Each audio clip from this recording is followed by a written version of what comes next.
বন্ধুরা, দেখো তোমাদের ভাইয়া কি রান্না করতেছে।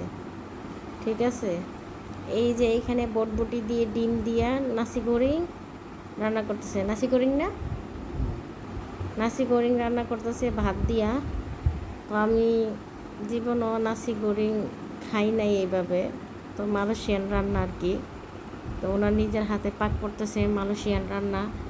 তো আমিও ভাবলাম একটু শিখে নিই কীভাবে উনি নাসি গোরেং রান্না করতেছে। ভাতেরও কি নাম দিয়েছি আল্লাহ, নাসি গোরেং।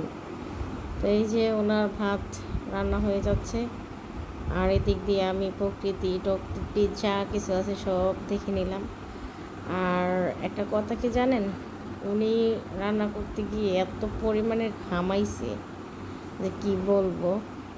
তো প্রায় এইগুলা হওয়ার কাছাকাছি আর কি। ওনাকে বলতেছিলাম, তো উনি বলতেছে যে এগুলো একটু কাঁচা কাঁচা টাইপের রান্না করতে হয়, আর কাঁচা কাঁচা ভাবে আর কি এই বটবটিগুলো থাকে।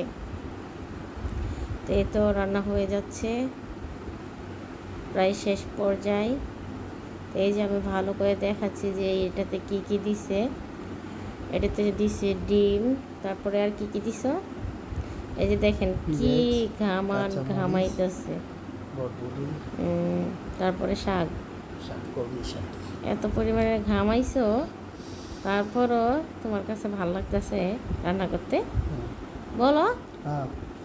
হ্যাঁ বললে কি হইব নাকি? আমার কাছে ভালো লাগতেছে রান্না করতে। তা আমার প্রতিদিন রান্না করে খাওয়াবা?